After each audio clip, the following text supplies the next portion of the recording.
Recording in progress. At all. Can you say that a little louder? All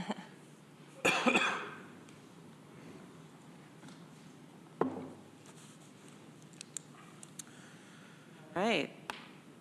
I'm going to go ahead and call this Government Operations Committee meeting to order.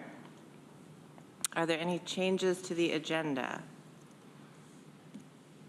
All right, seeing none. Comments from the public. I think Mr. Lynch is here today. Good afternoon. Robert Lynch, Councilperson, Town of Enfield. I'm here to address an item that's on your agenda today and hope that you will decide to continue the local advisory boards of assessment review. On October 26th, our Enfield Town Board adopted a resolution supporting those boards' continuation, and I've given each of you who are members of this committee a copy of our resolution that we adopted. We believe they still serve a purpose. I know they weren't terribly well attended this past spring, but I think this coming year it may be different because the Department of Assessment has chosen to make some changes in how they will conduct assessments. It's been discussed at prior meetings. There will be basically universal property revaluation along with a sampling technology that the Director of Assessment believes will be accurate, but that some taxpayers may find concerning to them. And there may be more complaints lodged this year, and the local board provides a way for them to conveniently come to the town hall and voice their concerns. It's only an advisory board, we know, but it's a step and it's a way that taxpayers can feel some self-assurance that they're being listened to. I remember Mike Lane saying at a previous meeting in defending the continuation of those advisory boards that board members, they get to look at us and they've got somebody listening to them. And Mike Lane has been on those advisory boards in the past. And I think it would be a good thing to do. I know the Director of Assessment says that we might save some $6,000 by abolishing the boards as a result in staff time, but it sounds like that's only a soft cost saving because those people would be doing something else if they weren't going to the local assessment board hearings. And I think this is something good they should be doing, is going to those hearings. I think they should be continued. And I hope you will take our Enfield Board's recommendation into serious consideration. Thank you. Any questions? Thanks, Bob. Thank you. All right, I think that's the only person we have. I don't think anyone's on Zoom. Let's go ahead and take the minutes of November 3rd. Somebody move those. Greg moves, seconded by Dan. Any questions or comments or changes on the minutes?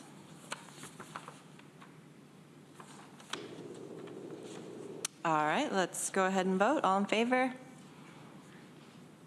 That's unanimous. Thank you.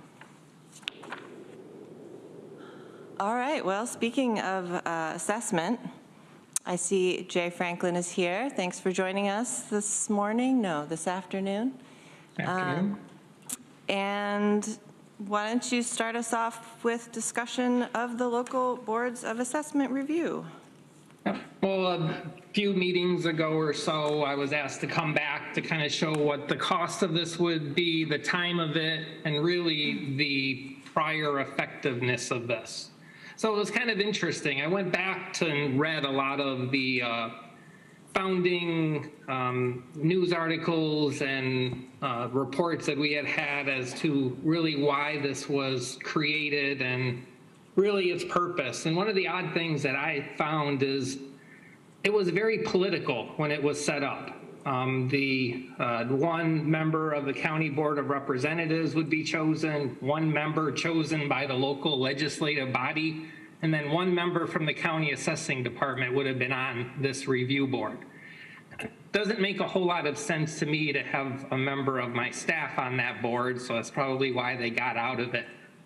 We've been very fortunate here in Tompkins County in that we haven't had any political influence here in my office to try to influence a decision that we make. Politics do not come into play in determining a value of a piece of property. So it was very, I think, misleading to the public to be able, when they came in and sat before somebody, that they're sitting before an elected official who really has a vested interest in really what those values are. And, you know, luckily we've been good here by not having that political influence or having any sort of pressure on my office. And, you know, I can speak for 52 and a half years of our existence of a Franklin here in this office have never happened. The other half year I worked in the solid waste department out of my office here. So there's really been a Franklin in this office for our whole existence.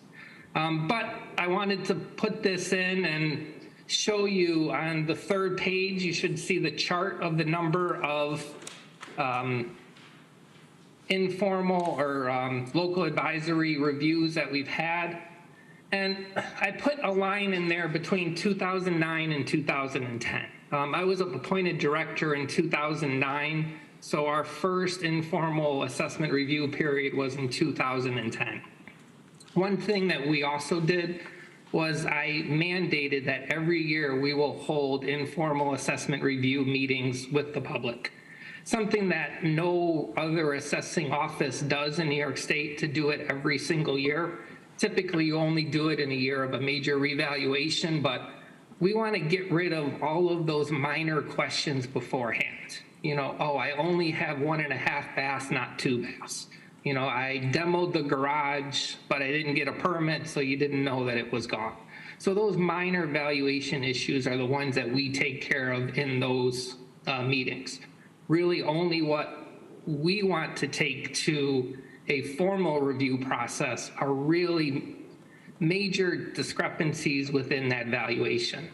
And I think you can really see that our change in the informal assessment review process, and where we explain what we do, why we do it, and hopefully we can either adjust someone's assessment because we estimated something wrong, or they believe that our assessment is now right after we explain the process and provide them some sales within their area. So I think you can really see that the number of these reviews has really dropped off. And they are still somewhat effective, but I don't know if they're really worth it. You know, at this point, we've seen too many members of the public go to these boards expecting that they're more than something than advisory in nature. So I think it's confusing to the public thinking that they're going to get an answer that night as to what their assessment will be. Another issue that I have is we've held training for these boards every single year since I became director. A lot of the people who have served on these boards for many years have never been to training, so they really don't know what their duties and responsibilities are. I can't mandate training. We can just say, hey, this is when it is. If you want to come, we can do it. But one of the biggest answers that we always got to someone's complaint was just review it again. So the property owner could have been heard by a member of our legislature, and ideally just 2 members of the appointed by the local town board. But they're really not getting anything out of it.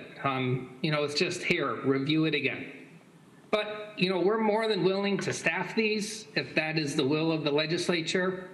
At worst, we sit around with a member of the legislature and the town board employees, and we really get to know what's going on in that town. My staff gets to meet those elected officials.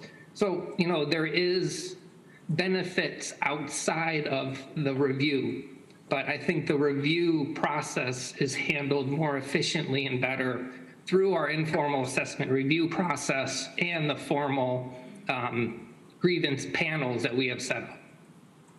So hopefully that's a quick intro to this. Yeah, thank you. Excuse me, questions, comments? Mike? Jay, I think you're right. You know, there isn't politics in the assessing in here in Tompkins County. I've never seen it, and sounds like you never have seen it either, and I think that's pretty good. We know there is a politics in some of the counties and some of the areas, particularly get into downstate. And I agree with you that a lot of the questions can be answered with your informal meetings, but I think that where the use of political representatives comes into play is simply giving the folks, particularly in the rural areas, a chance to see some elected officials face to face and talk to them about their problem. Yeah, we explained to them at these boards that we don't have say, but once in a while we send down a particular recommendation. Once in a while it is, as you say, just please review it again. And yeah, I've sat there when there's been nobody that's come in. I sat there when there's been several people who've come in. And I think we should continue them. Thanks, Mike. Greg or Dan, nothing to say? I think, we haven't had them for a couple of years. I've also sat in them a couple of times, and I think one time there was one person. It didn't really feel like an efficient use of anyone's time, other than, like you said, I did get to know the people I was sitting with a little bit more, and I got to talk to, your staff and my town colleagues. But I'm not really sure that that's quite enough to spend time, continue spending time doing this. Greg. Yeah, Jay, I went to that training as a first-term legislator. I found it very beneficial. I thought your staff did a great job putting that on. If you discontinue, or if the legislature decides to discontinue the local advisory review committees, I would suggest continuing to offer that training to local municipalities, to other elected officials, so that we can be more conversant when we talk to constituents or we run into somebody and they maybe have an issue. We are still equipped to point them in the right direction. We're up to date on the process changes. While it may not have been fully attended by everybody who sits on those review panels, it still seemed like a fairly crowded room at the training. So I do think that there's some value in your office continuing to do that, so that if we do have these informal interactions with members of the public and the community, we can continue to have the best, most accurate information possible. Or maybe it's each time, each assessment cycle, you put out a little cheat sheet or something for local elected officials on, what are some of the avenues we can direct people to, or, something of the sorts. I don't really know, but I think there's a lot of conversation. There's a lot of good that it does when you have a chance to sit down face to face. But also, having sat on that panel this year too, it's frustrating because you're just saying back to the assessment office, can you take another look?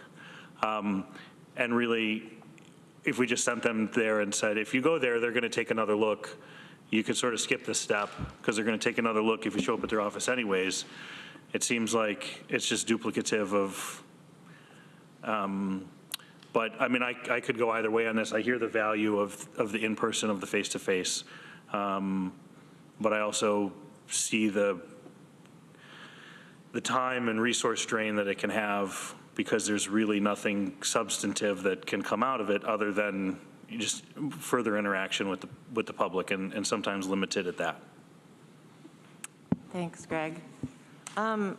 So we don't have a resolution in front of us. What do you need from us, Jay?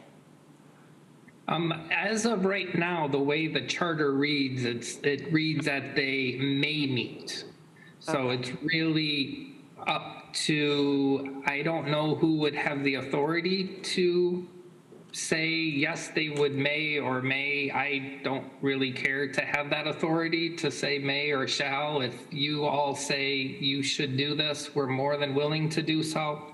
The time commitment doesn't look like a lot, but these hearings are only held during about a 2-week period in May.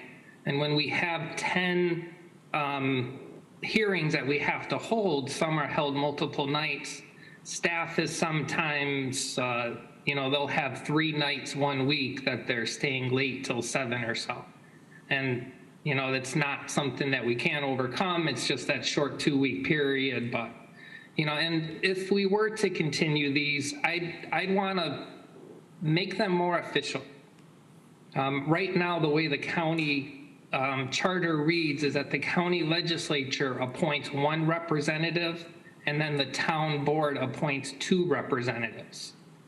So I don't think it's a worthwhile time, if the city has 4 county reps or 5, I don't even know, to be honest with you now at this point.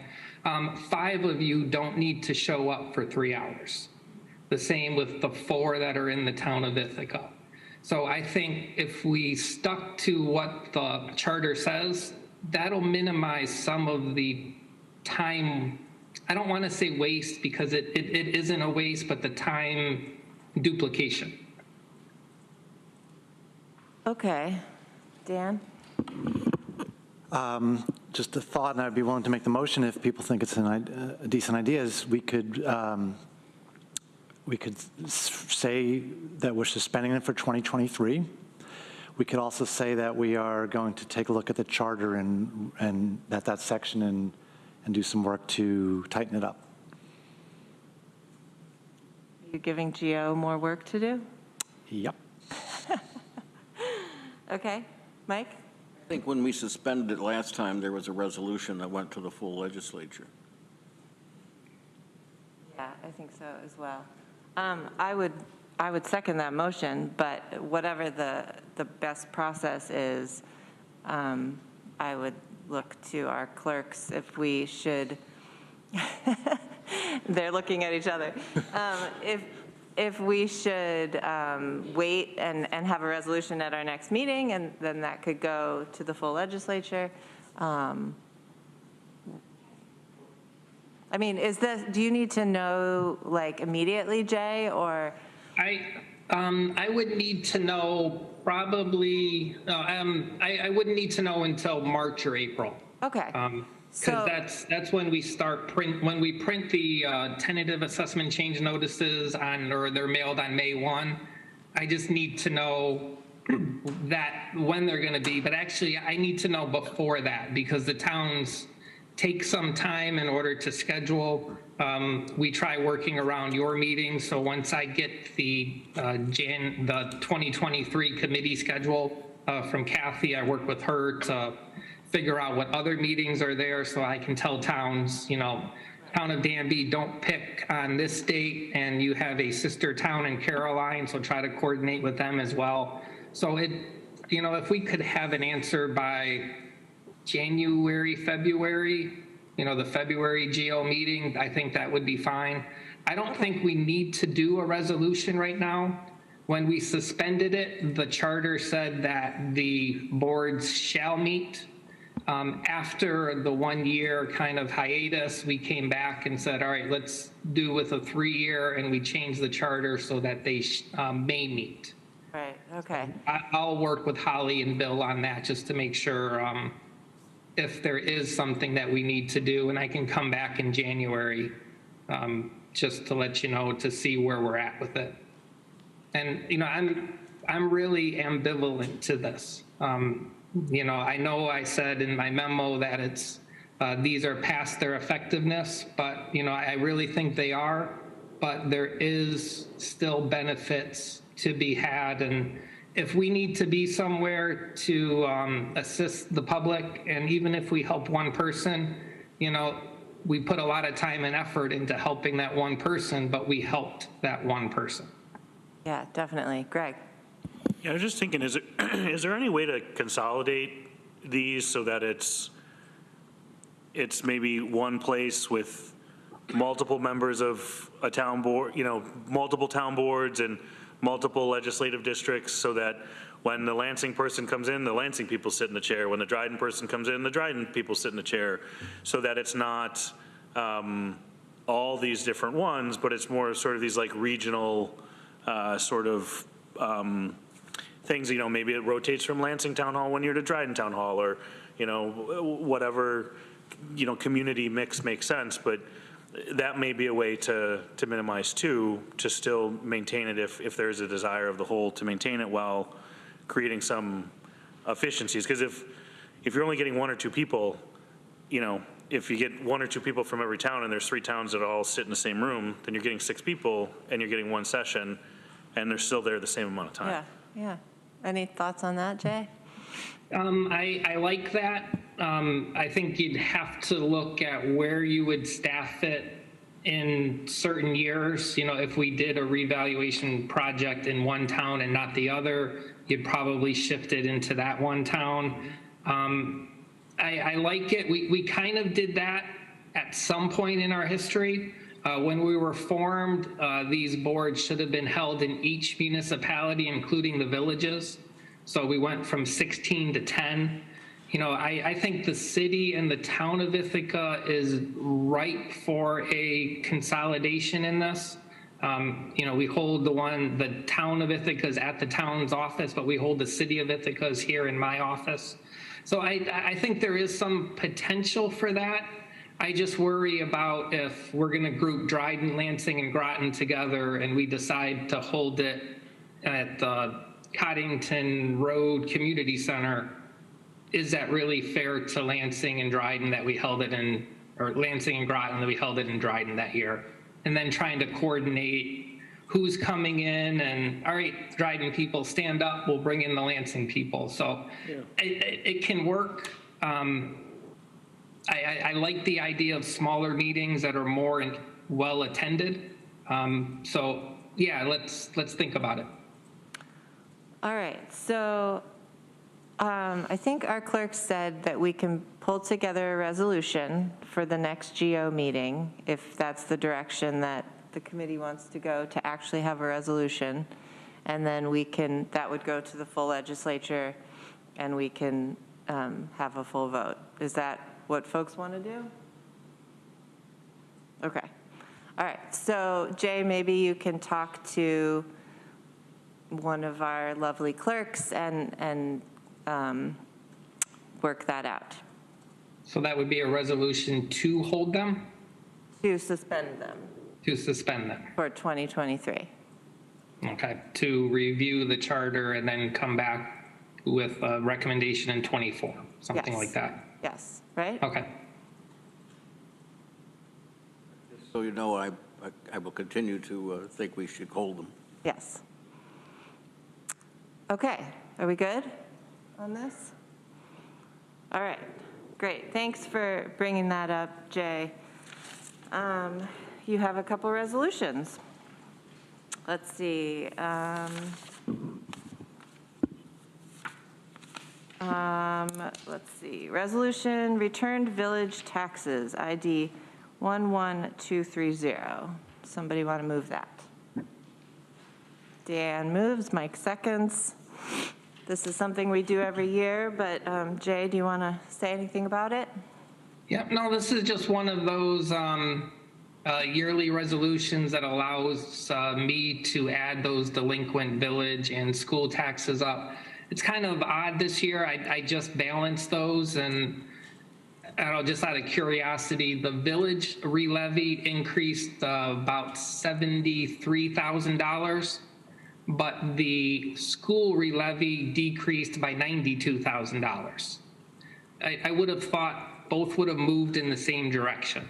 You know, you have the same influences on whether you could pay taxes or not, and it was just kind of odd to see one re-levy decrease and one levy increase from the previous years. Not relevant to what you're doing, but relevant to general knowledge. Great, thanks. Questions or comments? Mike? My traditional comment on this resolution to return the village taxes, back when I was mayor of the village, the county didn't do this. And what people would do was they would pay their county taxes and their school taxes, and they wouldn't pay the village tax. And the village really couldn't foreclose the way the county can or where the city can. So we were stuck with all these tax sale certificates that were very, very old, that the only way you could collect on them was to actually bring a lawsuit against the property owner, which was expensive. And back when this was done, pushed, I will say pushed through. It was sponsored by the county legislator, member of the Board of Representatives, I should say, back then from Dryden. And it has been a real benefit to the villages not to have to go through that. And it's always been a great benefit for the schools. So this is something good that the county does for other municipalities. You know, we get a lot of black eyes, but this is a very good thing. Yeah, the overall village re-levy was about $220,000. So I think in the grand scheme of our budget, it's not significant to cover that cost, but it is a benefit. I think the re-levied school was just a shade under 2.7 million as well. All right, are we ready to vote? All in favor? That's unanimous. Thank you. All right, similarly, resolution returned school taxes, ID 11231. Somebody want to move that? Mike moves, Greg seconds, thank you. Anything else on this, Jay? No, the only thing I should mention is thank you to the clerk staff there for preparing these and making it look like I did it. So I just get to answer the questions and they get to do all the hard work. So thank you. They are excellent. Any questions? All in favor? That's unanimous, thank you. All right, adoption of apportionment of taxes for 2023, ID 11232. Somebody move that. Dan moves, Mike seconds. Anything to say on this, Jay? Yes, now that I'm looking at it, line 6, all the way to the end of it, it should be based on the 2022 final assessed values. I think that's probably friendly. And then also in line 11, 2022 should be 2023. That's also friendly. Yeah. Great, thanks for catching that. Questions? All in favor? That's unanimous. Great. Anything else you want to talk to us about, Jay?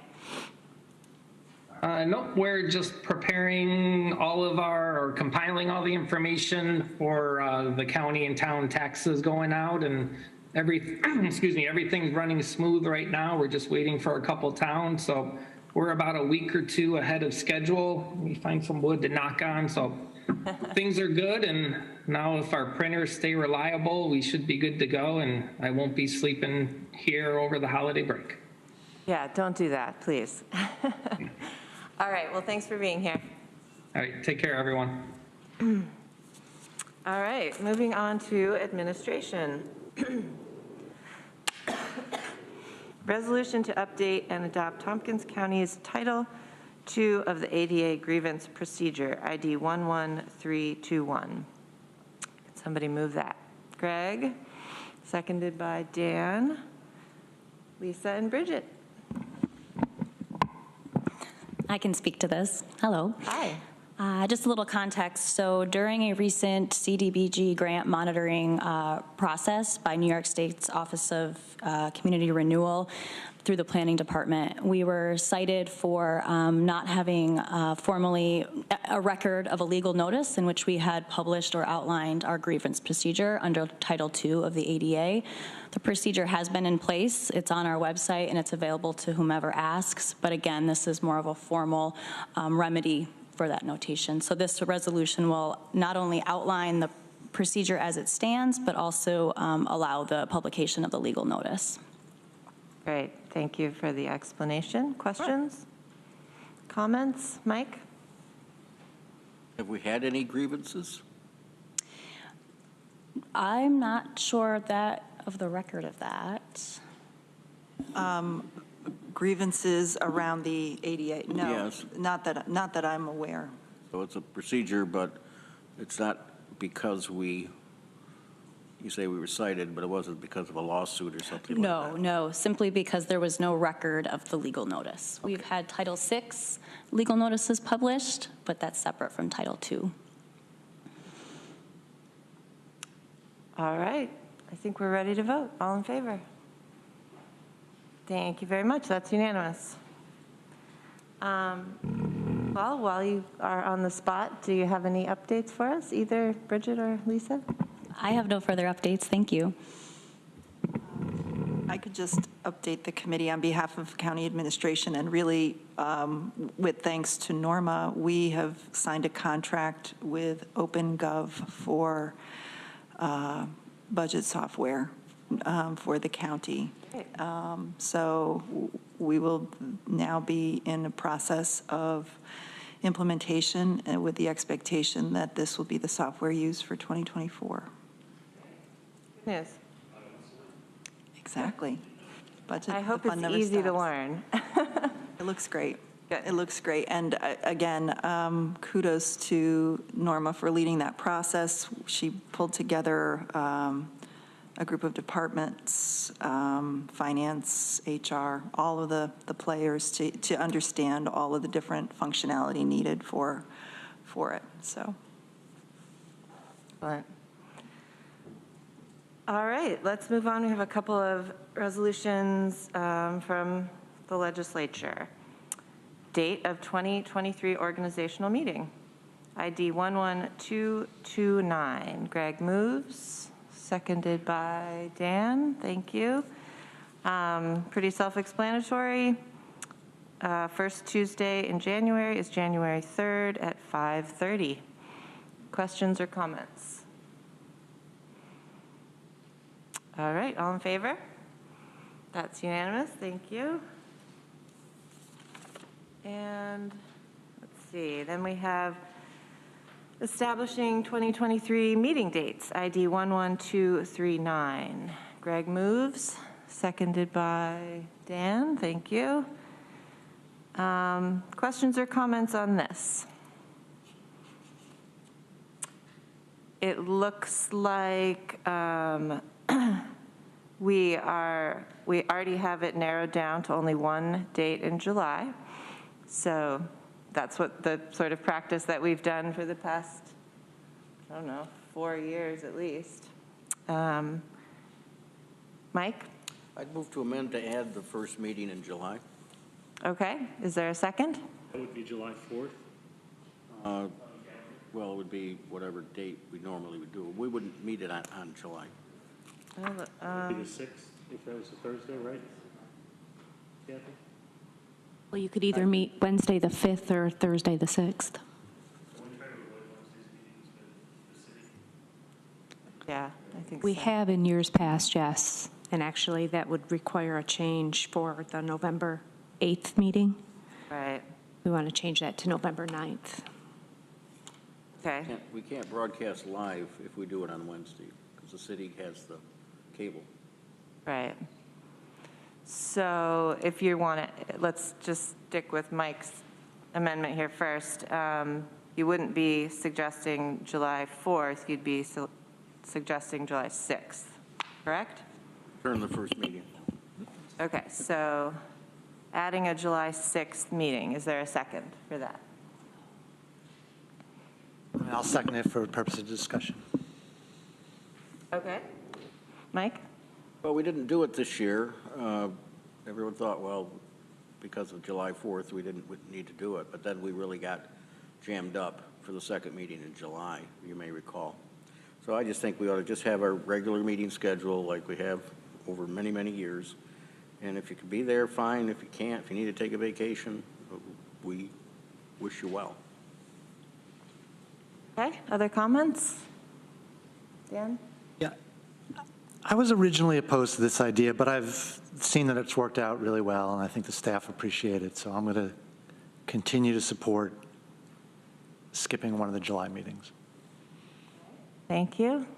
Greg, do you want to say anything? You don't have to.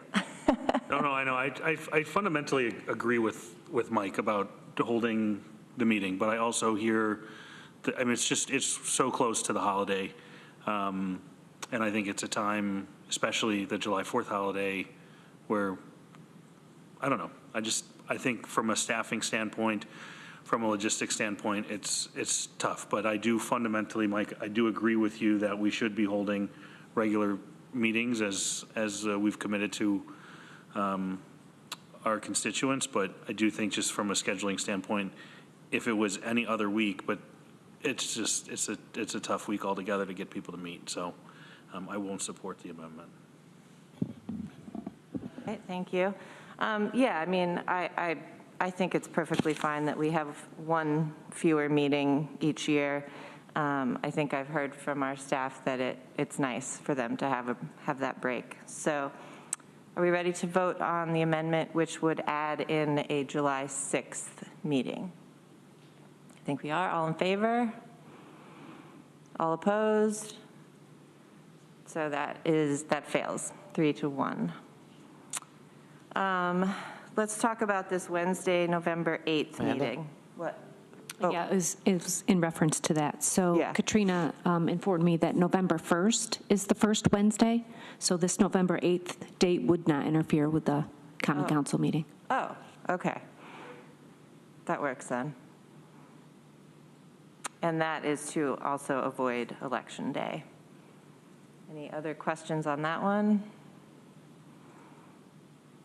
Anything else about the schedule? And something I think Dan always says, we can make adjustments next year, or, you know, at the beginning of the year, if something comes up, we can always adjust. Okay. I guess all in favor of this schedule? All opposed? That passes 3-1. Thank you. Amanda, can I just add one more thing? This resolution will be presented at the organizational meeting of the legislature, so Right, okay. you'll see it in January. We won't see it next meeting. Correct. All right.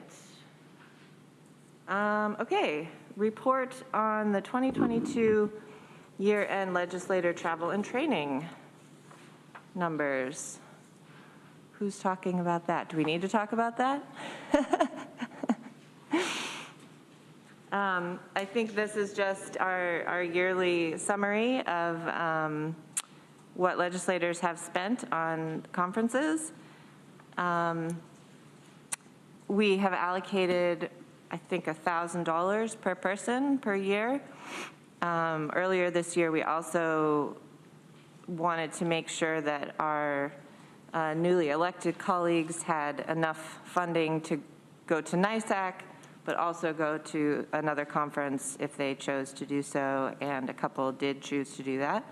But clearly, we're still well under our yearly balance. So I don't know if folks have questions, or Katrina or Kathy want to say anything else? So I think we are expecting one more expense this year for the NACO conference. Oh, sorry, that's 2023, never mind. But we do have an annual budget of $15,000 for conferences and trainings. So. Okay. And yeah, and I think most people were well under that. I think it's great that some of our new folks took advantage of the opportunities, and Shauna also went to a couple different things, which obviously I think is appropriate as well as the chair. Any other thoughts, Dan? Yes, I do remember that last year we made this new idea that incoming legislators would get a free NISAC, and then people, and that was all good. We have a new member going to join the legislature in January. I'm wondering if we can extend the same offer, and if so, how do we do that? Yeah, I mean, I think so. Excuse me, I think it's up to us, and so that election is the 24th. When is NISAC? It's March 1st or so. March. So there would be time to talk to that person about this and say that if you want to go to NISAC, you know, I mean, you probably have to start registering, though, in January, don't you? We're not, tied as much to registering early as we are to getting the rooms. Right. And actually, I've spoken to Taylor about, we're going to go ahead and get some rooms reserved now. Okay. And if we have to cancel later, we will. Okay. So we'll go ahead and just reserve an extra room, and we can always do that. Cancel it. Okay. Greg? This year, I think NISAC too also offered registration, not meals, for first-time attendees, maybe? For free. Is that a practice that they? Yes. Yeah, so that also helps as well. But I, Dan, totally support extending the same opportunity to the new incoming person, whoever that may be. I can't remember how we did it. Do we need a resolution? Or? No, I think this committee discussed it and we agreed, and I think we passed that on to the legislature, and we just said this is what we're planning on. Yeah. Yeah, I think it makes sense. And I just for my own confirmation and memory, so the remaining balance does not carry over to next year. It goes back into the general fund. It's right. So it's not like legislators can say, oh, there's $5,000 left. We can, yeah, okay. Just want to be clear about that. Okay. Anything else on this? Thank you for compiling this and keeping track of what we're all doing.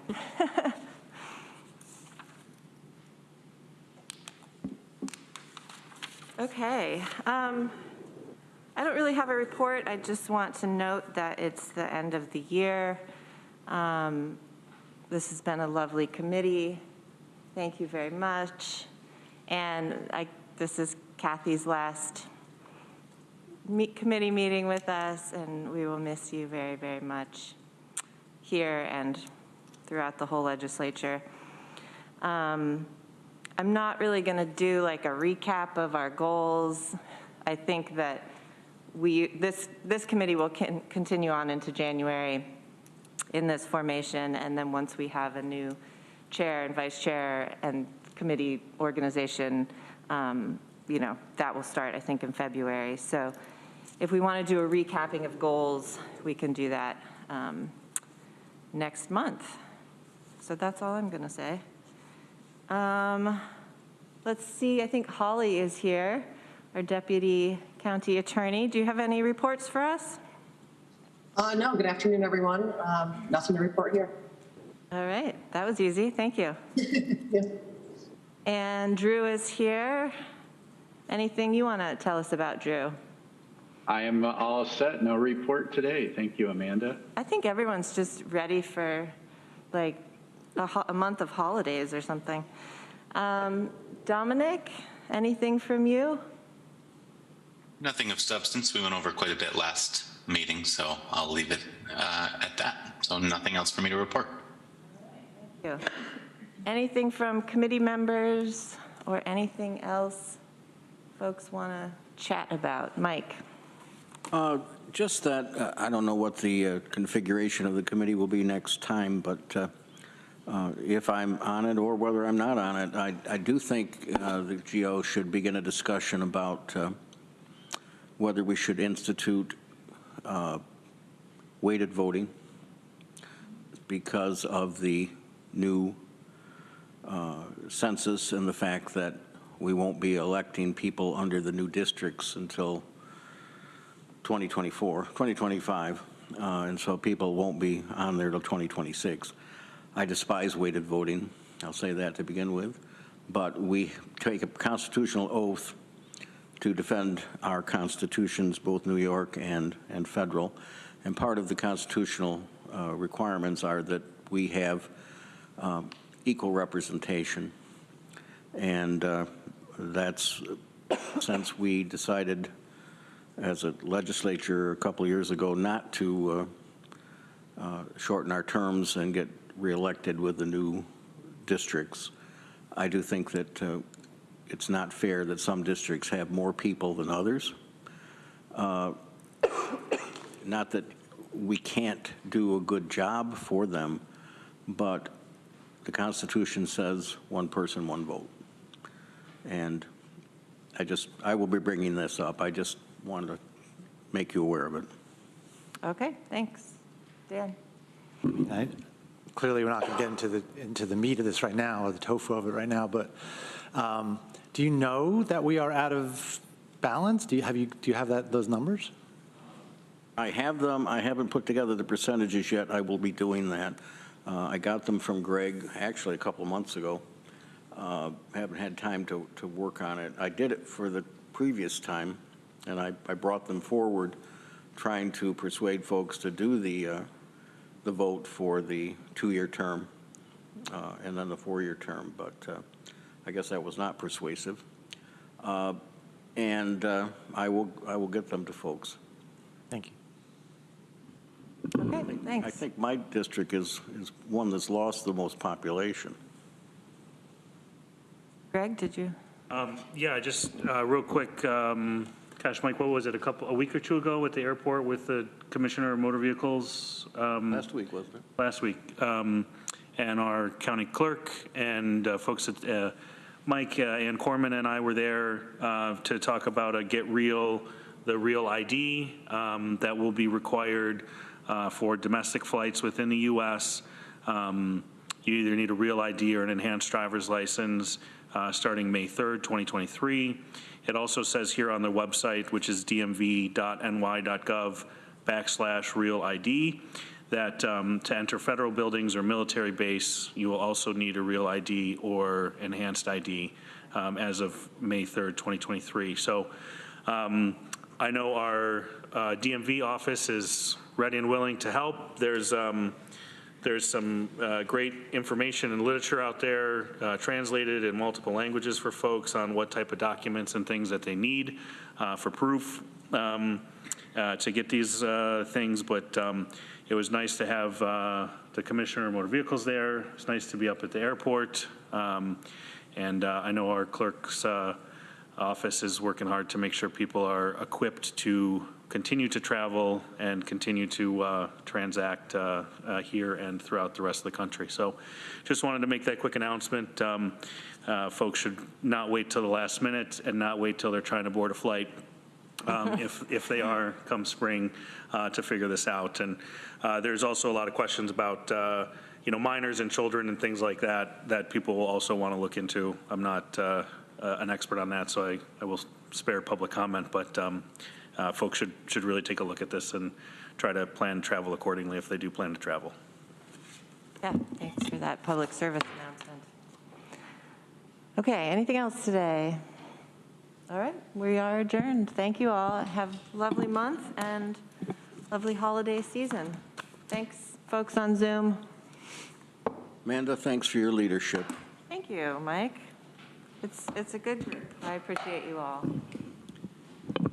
Recording